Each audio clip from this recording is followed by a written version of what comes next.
Before we start today's show, I want to invite you to stick around to listen to a new podcast that premieres on September 16th. As the cannabis industry's only podcast network, we provide a safe platform for all cannabis voices to spread their uncensored message to the world. And that's why we're really excited about our newest show, the Chronic Insomnia Podcast. Join former Marine and insomniac Jack Pott and his guest as they discuss a range of cannabis topics that impact our military, our veterans, and you.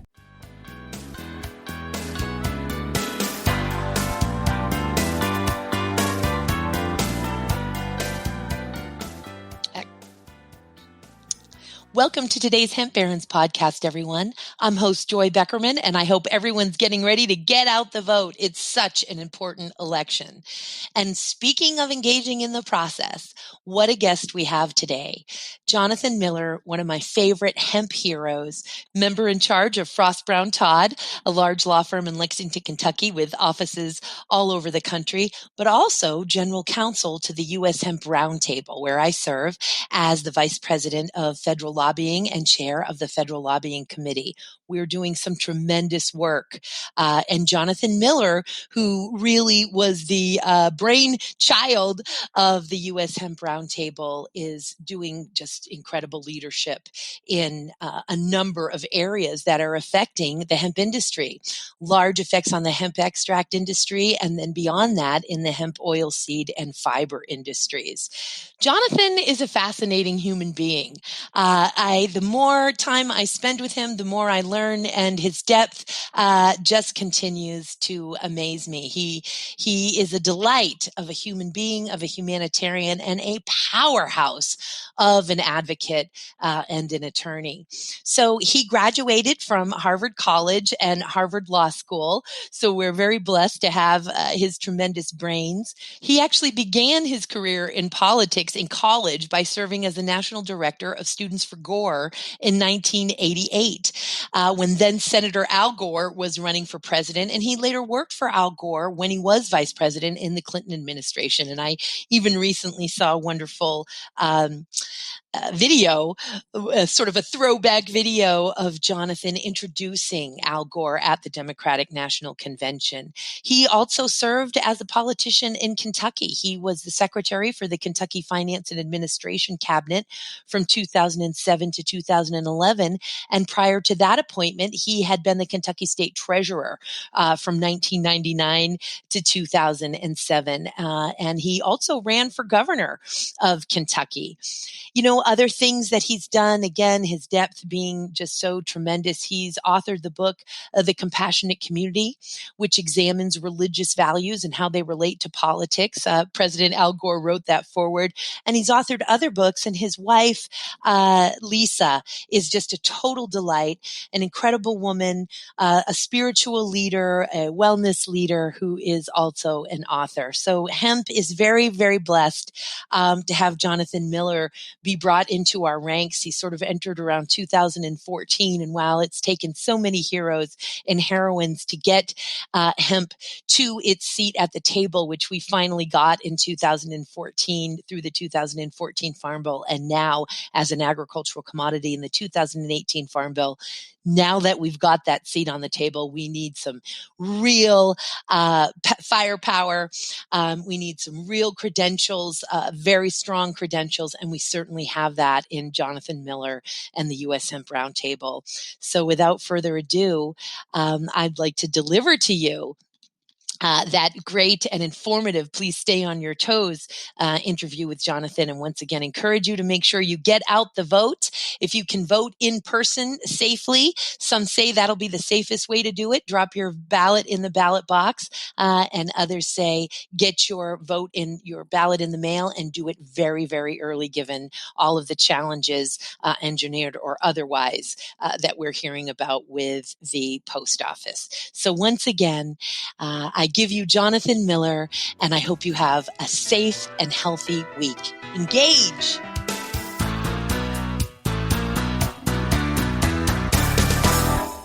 Well, welcome back to Hemp Barons, Jonathan Miller. It's always wonderful to have you as a guest. Great to be with you as always, Joy. Boy, do we have some things to discuss. The roundtable, the U.S. Hemp Roundtable, is busier than ever in leading the way to a path forward to common sense law and policy in hemp. And let's just get right into it here. On September 4th, Congressman Kurt Schrader and Morgan Griffith filed H.R. 8179, the Hemp and Hemp-Derived CBD Consumer Protection and Market Stabilization Act of 2020, which the U.S. Hemp Roundtable took a leading role in drafting with a large coalition. Could you tell us a little bit about HR 8179, Jonathan? Sure.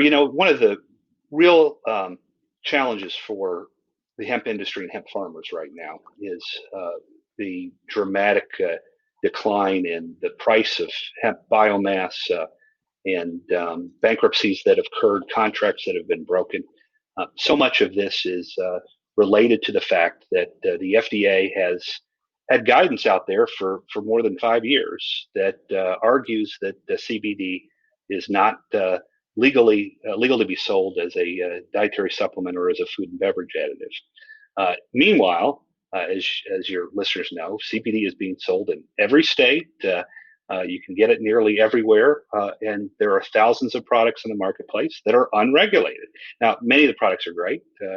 Our members of our roundtable take special care to make sure that they are properly manufactured, good manufacturing practices, and truth in labeling. But there is a minority of products out there that are not following the rules. And so, what HR 8179 would do is it would create a legal regulatory pathway for the sale of hemp-derived CBD as a dietary supplement. That will do two important things. Number one, it will remove this cloud over the industry. And we think folks like Target and Walmart and other places that have been hesitant to sell the products will be willing to sell. We'll see a lot of investment come into the industry. We'll see prices go up and farmers be able to sell their products, their crops for reasonable prices. At the same time, it will require CBD manufacturers to follow all of the relevant FDA rules for dietary supplements. So they're going to have good manufacturing practices. They're going to have truth in labeling. They're going to have to report adverse effects. They're going to have to do safety studies. And with all of this, we're going to have safer products on the marketplace, and we're going to be helping hemp farmers. So we really think that 8179 is not a cure-all, but it will play a major role in helping restore and stabilize the hemp market. And I understand that many folks, especially sort of in the grassroots world, knowing that the hemp industry was in so many ways, of course, built on the backs of cottage industry and small businesses. And the idea comes to mind, why does hemp extract or CBD have to go through all of these steps to be able to be introduced into commerce? And it's such a frustrating conversation to have, because we're just fighting to be held to the same standards that other dietary supplements and new dietary ingredients are held to.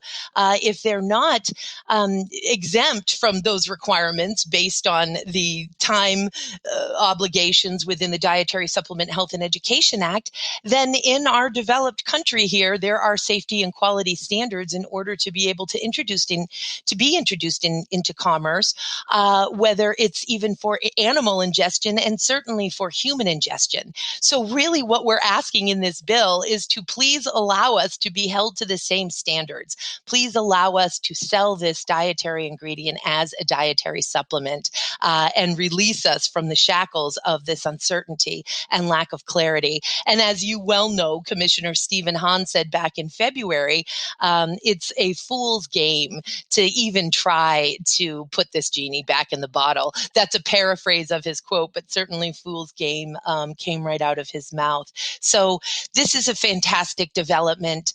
And as we know, also oftentimes standalone bills don't have a whole lot of traction. So I know that we're hoping to gain tremendous traction here, and that we'll be going on a social media and co-sponsoring campaign very quickly to get folks to urge their representatives to sign on to this bill so that we can turn it into something meaningful together as a coalition. Another thing that is going on with the FDA, of course, is that they put draft guidance before the White House Office of Management and Budget, which is being debated right now. And there's so much uncertainty because none of that has been released to the public. And I know that the U.S. Hemp Roundtable and you personally have been involved in these discussions. Is there anything that we can share with our listeners as to what's going on at the OMB, the Office of Management and Budget? Sure. No, I had a formal meeting with the Office of Management and Budget, which included about 12, 13 different agencies, including FDA, including HHS. But I think my more important discussions are informal with White House officials, with the congressional staff who are in touch with the White House. And from what I understand, there's a real battle going on behind the scenes. There are, unfortunately, some folks that want to have the status quo and just kick the can forward and to make this guidance much ado about nothing. But there are people working on our behalf behind the scenes trying to fight for some guidance and enforcement policy that will provide some relief for the industry. One idea would be having formal enforcement discretion, saying that if you play by the FDA rules and you follow all these good manufacturing practices, you can sell your products without fear that the FDA is going to intervene or do an enforcement action. And so, while that's not as strong as a bill that clarifies it, a law that clarifies it, it certainly would be a major step forward and hopefully would really help stabilize the industry. So we're going to continue with our back behind the scenes lobbying and hopeful that the forces of good rise up. But the fact is the permanent solution, which will fix everything, is 8179. And that's why we want to encourage you, if you're listening and you care about this issue, go to our website, hempsupporter.com. We set up an email so that you can email directly your member of Congress. You can ask him or her to be a co-sponsor of 8179. If you have enough co-sponsors, then we'll have the kind of momentum that will allow this bill to be added on to a must-pass piece of legislation before the end of the year. And so to do that, we need to get all you out there involved. Please email your congressman, and we've made it really easy at hempsupporter.com. So fantastic, and really understanding that this bill will not only allow more products on the shelves in these, as you say, the large retailers who are standoffish because of this FDA position statement or FDA guidance, but it will also allow for safer, high quality, compliant products on the shelf. It's really such a crapshoot, for lack of a more descriptive term, for an uninformed consumer who knows that they want to try these products, that these products may improve their overall general wellness, the quality of their life, but they are met with several different brands on a shelf having no idea what is really the quality or safety of what's inside that bottle, unless, of course, it has a U.S. Hemp Authority seal. Thank goodness for the U.S. Hemp Authority being a barometer to be able to tell with a consumer-facing seal, this product has met safety standards. This product is compliant with standards that would allow it to be on a shelf. And of course, the base compliance for U.S. Hemp Authority certification is to be compliant with current good manufacturing practices with the Code of Federal Regulations. So that's really the only thing, and thank goodness for it, that consumers have right now. And HR 8179 is going to really help that, and I think also really help bring forth that U.S. Hemp Authority, the value of that seal as we move forward, educating consumers and regulators and lawmakers on what it means and how helpful it is. Additionally, affecting the hemp extract industry, of course, is the new DEA interim final rule that was published, a bit blindsided. Let's talk about how that DEA interim final rule affects most significantly the hemp extract industry. And actually, before you answer that, Jonathan, I just can't help but say, as I say the word significant, that as usual, the Drug Enforcement Administration has put forth forth sort of an arbitrary rule stating that it's not a significant regulatory action. Well, we certainly beg to differ. This is a significant regulatory action that has taken place. And of course, we believe against the spirit and intent of the Farm Bill. So please, let's tell the listeners a little bit about the DEA IFR, the interim final rule. Well, I think your listeners are well aware of our history with the DEA. It goes back 3 decades, at least, maybe even more. But the DEA has always been the main antagonist of the hemp industry. And I'm sure, Joy, you could speak for hours on the history here. But that history was supposed to end on December 20th, 2018, when Donald Trump signed the 2018 Farm Bill. That declared that the era of prohibition on hemp was over. The regulation of hemp was designated to go to the USDA, the Department of Agriculture, and taken away from the Department of Justice and the Drug Enforcement Administration. But we've seen, unfortunately, in recent months, the DEA lift its nose under the hemp tent. Several months ago, we learned that the interim final rule for the USDA, which has been quite controversial, was unduly influenced by the DEA, that many of the restrictions that we're fighting right now were imposed on the USDA by the DEA. But now, as you're talking about, this new interim final rule would, if taken to its full extent, would cause tremendous disruption and would recriminalize many basic hemp extract activities. And there's several parts of it, but I think the main thing here is the designation that in-process hemp extract. So it's not the hemp that's farmed. It's not the final products, but it's the hemp extract that is in the process of getting from one place to another. That they want to argue that if it's test above 0.3% THC, that it is a controlled substance. Now, everybody knows, and Congress knew when it passed the Farm Bill, that due to nature, due to processes, that measurement is going to be higher than 0.3% THC at parts of this chain. It needs to be remediated.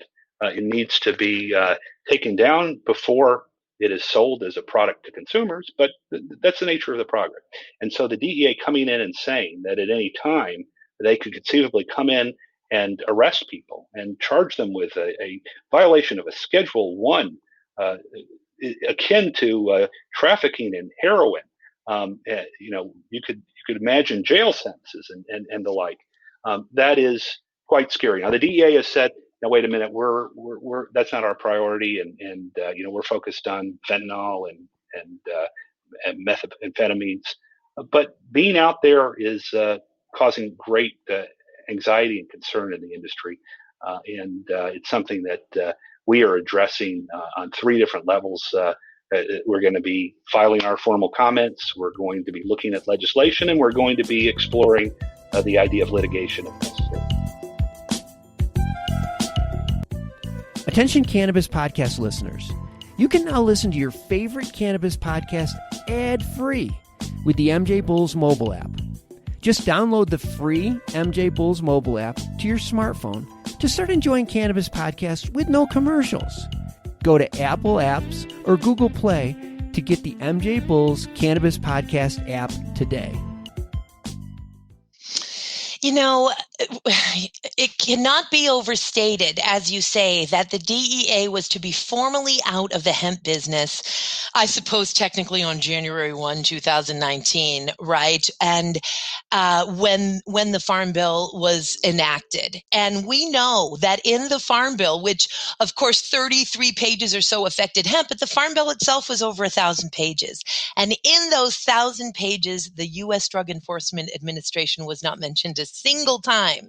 Yet the USDA, which has, admitted, Secretary Perdue has said that the DEA really came in and sort of bullied their way. That's my words, not his, but interfered and influenced those rules. Those 43 pages of USDA rules mentioned the DEA 42 times when the 1,000+ page Farm Bill doesn't mention the DEA one time. So to say that the DEA is supposed to be out of the hemp business would be an understatement. And in fact, as you well know, in May of 2019, the USDA's general counsel offered up a legal opinion as to the impact of the Farm Bill on hemp and the USDA's obligations, so on and so forth, and offered in footnotes 8 and 9 of this very brilliant in favor of the hemp industry and really showing the command of the complexities of everything involved legal opinion, stated, because as we know, the tetrahydrocannabinols, the definition for both marijuana and tetrahydrocannabinols were amended as part of the Farm Bill. And the USDA general counsel says right in his own legal opinion that the Controlled Substances Act certainly includes a definition of tetrahydrocannabinols, which has been amended, and notwithstanding the presence of that definition in the current regulations, he says that he is of the opinion that THC, or delta-9 tetrahydrocannabinol, any tetrahydrocannabinol in hemp, is excluded from THC as a Schedule I controlled substance under the Controlled Substances Act by virtue of the 2018 Farm Bill amendments, and the same is true with hemp extract. So we know what the intent and spirit of the bill is. We know how it's been interpreted by the USDA, and we certainly know how the experts and the U.S. Hemp Roundtable interprets those amendments. So it's scary to know that it isn't just the personal freedom being lost, it's asset forfeiture. That has always been a tremendous incentive for coming against or prosecuting folks who are violating the Controlled Substances Act. So it is, of course, no guarantee or comfort to us that they say they won't be enforcing it. Would actually put folks who are in the business of handling that in-process or work-in-process hemp material to then register as a business, who is working with controlled substances if this DEA IFR were to go through as it stands. We're in a public comment period, and just so glad to be and proud to be a part of the U.S. Hemp Roundtable as we take that on. It just would have a tremendous effect. And really, the FDA itself treats THC as a contaminant, like it would a pesticide or a heavy metal or a residual solvent. And there are ways that we deal with contaminants that are part of the in-process nature of products that are made for human consumption or animal consumption, and we can treat our excess THC in that very same way. As we wrap up sort of the hemp extract piece of our interview here and move into what affects really all of the hemp industry, oilseed fiber and hemp extract, and that's the USDA IFR, let's talk for a minute about California. The U.S. Hemp Roundtable, and with a wonderful coalition of folks from California, took again a leadership role working on AB 2028. We've got some issues in California. Please tell us about that and how we've ended up and what our chances are, Jonathan. Sure. So a couple of years ago, the hemp industry was really alarmed when the California Department of Public Health came out and argued that it was illegal to sell CBD as a dietary supplement or as a food and beverage additive. Immediately or soon thereafter, legislation was introduced to reverse that and to clarify that CBD could be sold as a dietary supplement food additive.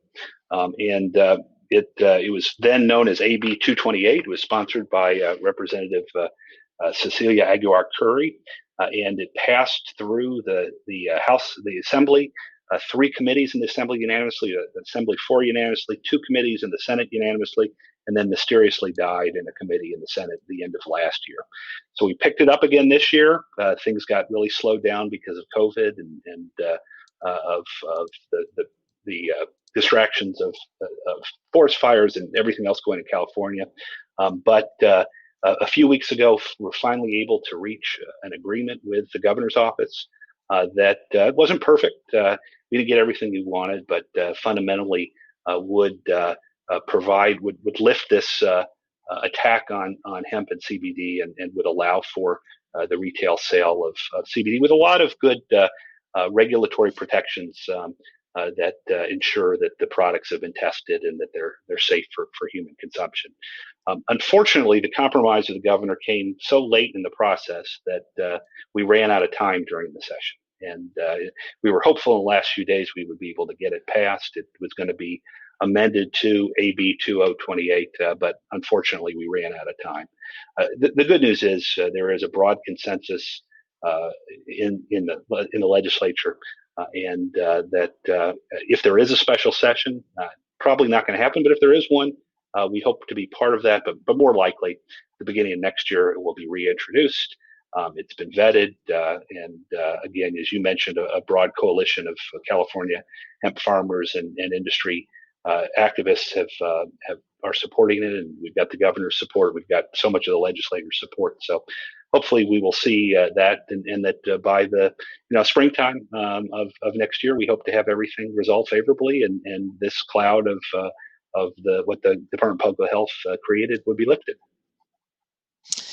Some seriously heroic efforts there throughout that session, and particularly the last couple of weeks of the session there. Again, just very grateful as someone who has been working towards the liberation of this plant for so long, for the Roundtable. It's truly heroic efforts. And of course, the work of our coalition partners.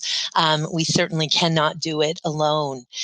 Now let's move on to the USDA's interim final rule, which has just reopened their public comment period.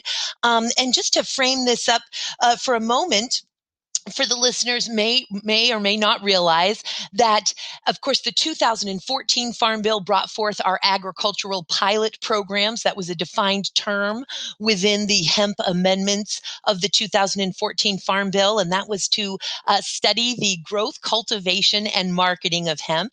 And it's under those agricultural pilot programs that multiple states began to put forth legislation authorizing their departments of ag to promulgate or create rules for these ag pilot programs, and farmers started to grow hemp, and the crop reemerged from just a couple of thousand acres to probably around 250,000 acres last year under those programs, which have less stringent rules in many ways and in multiple states than the rules promulgated by the USDA for the commercial crop. So the 2018 Farm Bill advanced the reemergence and reintroduction of the versatile, valuable hemp crop from agricultural pilot programs to straight up agricultural commodity, completely removed from the Controlled Substances Act, reclaimed its place in the broad light of day with all of America's other agricultural commodities. And the USDA was then tasked with creating rules for this program, and for states that want to be the primary regulatory authority to create their own rules for approval by the USDA. So we've got some issues with that interim final rule, sir. Lay it on us, if you would. Yeah, well, as we discussed earlier when we were talking about the DEA, we learned a few months ago that when this interim final rule, IFR, was originally came out, that the DEA had stuck its nose under the tent and had really pressured the interagency group that created this rule to impose a lot of restrictions on hemp farming and hemp processing and hemp transportation that wound its way up into this IFR. We've seen that in the form of the requirement that testing only would be able to be made through DEA registered labs, and there are a limited number of those. If that were the case, there would be huge lineups and delays in terms of getting products tested. It manifested itself in terms of setting a level of negligence at 0.5% THC. So if the farmer had a crop tested at 0.5% THC, he could be criminally liable, or she could be criminally liable, excuse me. But again, negligence is not an arbitrary number, and if you're going to use any number, you should probably start at 1.0% THC where intoxication begins. And additionally, the IFR said you had to destroy any non-compliant hemp, and the Farm Bill was very clear that it didn't use the word destroy, it used the word disposal. And there are ways of disposing uncompliant hemp, whether it's through feedstock or fuel or something else on the farm that, again, would be much greater remediation for farmers. And so all of these different issues, some of them have been temporarily resolved. For example, the USDA said we were going to temporarily delay the requirement that it has to be a DEA registered lab. But now that they've reopened the comments period, it's time to ask them to make that permanent and to ask them to let's get the DEA out of this. Let's let farmers farm. Let's not make the average hemp farmer a suspected criminal just by joining up as a hemp farmer. And let's focus on the science and the technical ability for farmers to farm. So what we've done, again, is a roundtable. If you go to hempsupporter.com, you'll be able to click a few buttons and then be able to send a comment directly into the regulations.gov portal where the DEA and the USDA are reading these comments. So we encourage you to come to hempsupporter.com to make your comments, because again, the roundtable has made its comments, and that's important. But we want them to get thousands of comments. We want them to hear from everyone across the country that the DEA has got to be out of this business, and let's make this, as we go from an interim final rule to a final rule, let's use common sense, let's use science, and let's make it easier for hemp farmers to farm as opposed to making it much more difficult that the original IFR signified. So important. And that hempsupporter.com, what a power tool that is to allow for voices to be heard and to really empower people to understand that despite all we may think, see, or feel on the news and feel about it, we live in a country where the people actually lead. And when the people lead, the leaders follow.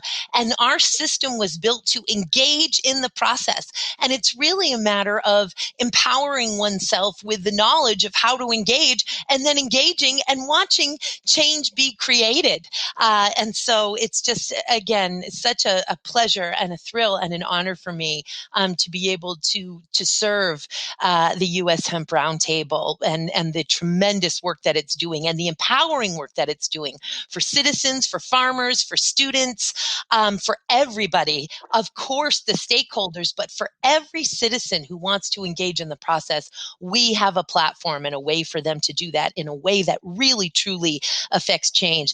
A couple other things on that USDA IFR, of course, is this idea of just testing the hemp floral material for THC, as opposed to what the statutory language says, which is basically the testing, this is a whole plant situation. Why would we not homogenize the plant and get an even mix here of the grain, the fiber, and the floral material, as opposed to just testing the floral material, which of course is what's mandated in the current version of the IFR. And then of course this sample to harvest 15-day window is just an impossibility, clearly setting farmers up for failure. And I know it is not the USDA's intent to set a farmer up for failure.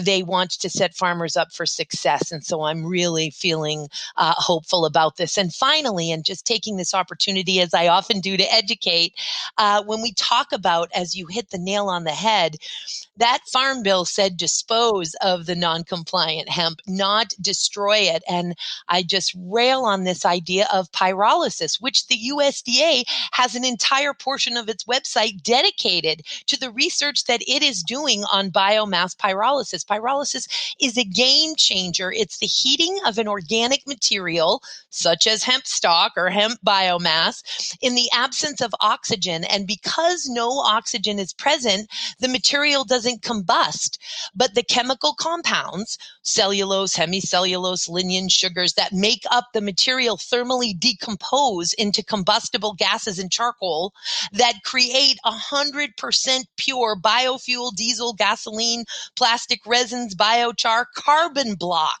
tremendously valuable nanotubes that are otherwise created by hand and are cost prohibitive prohibitive even for research and development. So we're taking essentially the world's most valuable cellulose and telling farmers that the best they can do with hemp that's above 0.3% THC, an arbitrary non-scientific number, is to essentially destroy it. Now, I appreciate that the USDA did come up with some amendments and said, well, you can dispose of it this way. You can bury it.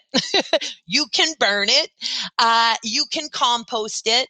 And while we so appreciate those little tiny lines in the sand that have moved, we need to use it. We need to add value. We need to create the supply chain for these incredibly valuable industries and tremendously in need industries, fuel, air and space, so on and so forth, that hemp can serve and can absolutely serve with hemp that tests above 0.3% THC. And to wrap up here, time goes by so quickly. Boy, are we doing a lot of work, Jonathan, under your tremendous leadership at the Roundtable. I wanted to take a minute to talk about the U.S. Hemp Roundtable's Minority Empowerment Committee. I am very proud to be the vice president of our federal lobbying committee, and boy, is my heart healed for the work we're doing with the Minority Empowerment Committee. Could you tell us a bit about that, Jonathan? Yeah, we as a hemp industry have a very colored past when it comes to race relations.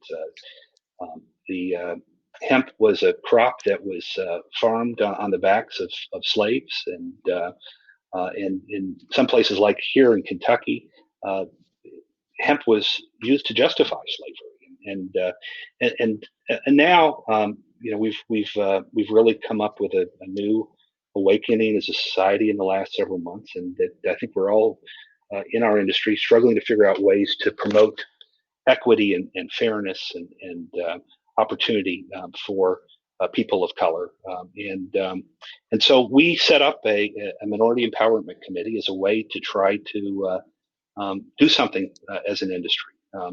We have set up a mission statement already and published that, where we go through our priorities.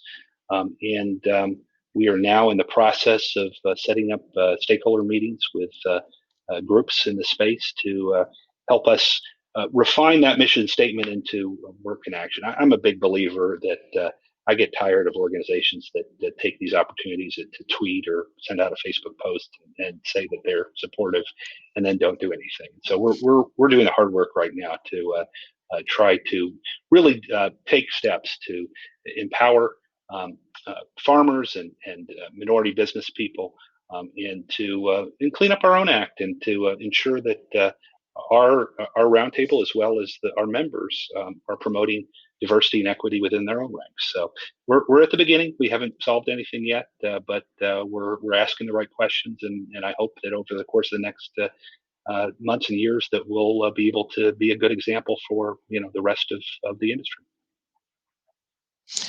And that's what inspires me so much is, of course, the commitment. Again, as you say, a tweet, a Band-Aid, a pretty sticker. No, we are committed. This is not a surface-only endeavor. Our sleeves are rolled up. We are so blessed to have the sub-leadership and true leadership, I would say. It's the committees, of course, are always under our main leadership, but we've got Miss Amber Littlejohn of the Minority Cannabis Business Association, a renowned attorney, and of course has been a rock star in the dietary supplement world as well, and so is well known throughout the dietary supplement community. But she is amazing, and I feel so blessed to have her leadership within that committee as well to guide us through really getting some teeth here and making meaningful change, and doing it in a way that can be embraced as we all evolve together to put our money where our mouth is, so to speak. So thank you so much, Jonathan. I know that the Minority Empowerment Committee was born also under your leadership. I think I was one of the first people that you contacted about birthing it into the world, and that was just a very happy day, and it brings me a lot of joy and purpose to serve on that committee. Well, Jonathan, in closing here, is there anything that you want to make sure you say that we haven't said already besides go to hempsupporter.com? And you know me too well. Say it, brother. That's how yeah. Again, if any of your listeners want to do something, and go to hempsupporter.com, because we make it easy for you to get in touch with your Congress person, whether it's HR 8179, whether it's the Safe Banking Act, whether it's trying to make sure our troops have access to CBD. We're now making it easy for you to make comments on the interim final rules for both the DEA and the USDA.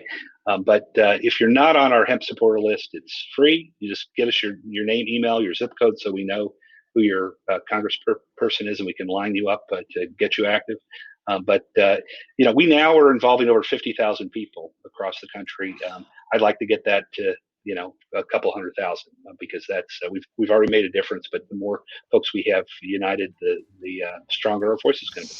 So fantastic. What a thing that's been created here with the U.S. Hemp Roundtable. Always wonderful to have you, Jonathan. We'll have you back on again, and thank you for everything you do. Thank you for being with us today. Thank you so much, and for everything you do.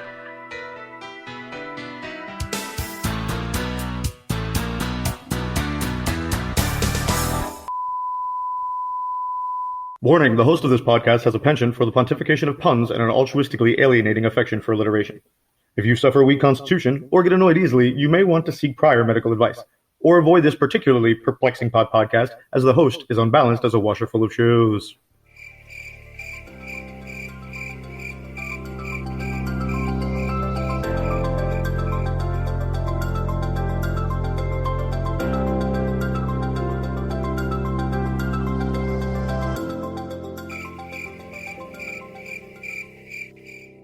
When you've memorized every infomercial line by line, it's probably time to rethink your life. And so, the Chronic Insomnia Podcast was born. I'm Jackpot, your docent of dope. And the Chronic Insomnia takes an intimate look at the often misunderstood world of mental disorders by giving a voice to those who understand all too well just what it is to live with them, and the impact that the cannabis industry has made on issues that affect almost half of the Americans 18 and up, and 1 in 4 people in the world. Interviews with everyone from medical professionals, industry professionals, service members and patients, legislators, and even you. So tune in, toke up, and think about it. Chronic Insomnia Podcast. Wake up.